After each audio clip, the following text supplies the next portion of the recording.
Hi, this is Dr. Mark Hyman. Welcome to my weekly house call, your chance to ask me your questions. And this week's question is saturated fat really that bad for me? And does it cause heart attacks? And what should I be eating anyway? Now, you are not alone in being totally confused about fat. But here's the headline. Fat does not make you fat, and fat is not a four-letter word. But why do we all think that? Well, there was a study, a population study in the 70s by Dr. Keyes, and he correlated the countries who ate more fat and saturated fat had more heart disease. But the problem is this: correlation is not causation.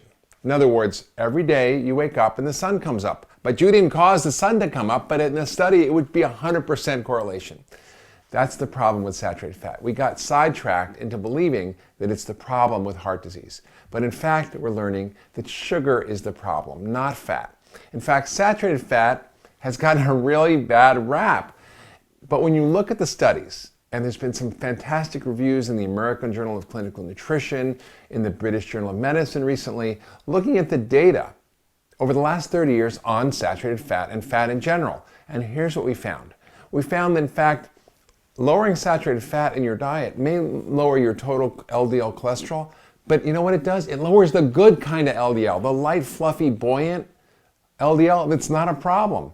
And when you switch from fat, you tend to eat more starch or more sugar. And what that does is it increases the dangerous cholesterol, the small, dense cholesterol.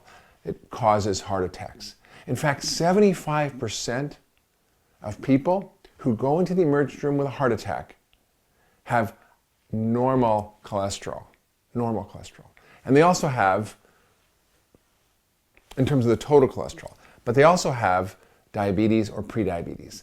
And this is really the take home here, that when you eat fat, it actually helps to treat and prevent diabetes and prediabetes. When you eat sugar, it causes it.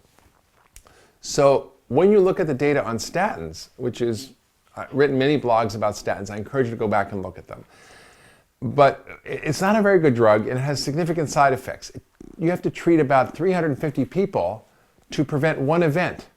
That means 349 get no benefit. The one person gets a benefit. It's not a very good drug. Plus, 20% of people have significant side effects. I see it all the time in my practice.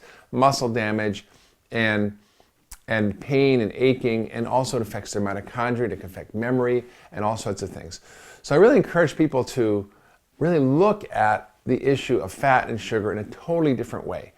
You want to eat real whole fresh food. You want to eat good fats, avocados, nuts and seeds, olive oil, and even saturated fat, for example, from coconut butter, is a great plant-based source of saturated fat that has many benefits. It actually fuels your mitochondria, it's anti-inflammatory, and it doesn't cause problems with your cholesterol. It may fix it. In fact, I have many diabetic patients, when I get them on a higher fat diet, they improve.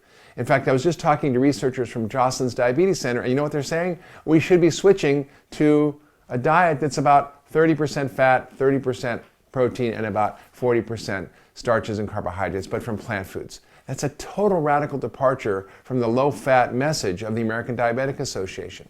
So we need to eat the right fats, we need good fats, and we need to avoid the sugars. So that's the take home. Fat doesn't make you fat. Eating good fats can help you stay healthy. Even good fats from animal foods. For example, I prefer grass-fed or sustainably raised animals, and I recommend the Environmental Working Group's guide to eating good quality animal products that are good for you and good for the planet. So you can actually safely eat them without causing problems. But it's not the fat that's the issue. It's really the sugar. So take home, fat doesn't make you fat, sugar makes you fat. Eat good quality fats and real food, and don't worry about it. So now I'd like to hear from you. Submit your comments. Tell us what you think. How have you noticed fat and sugar affecting you? What's happened with your cholesterol when you change your diet? And I encourage you to share this newsletter with your friends. Share it on social media with Facebook and Twitter. And submit your question so that next week I may make a house call to you.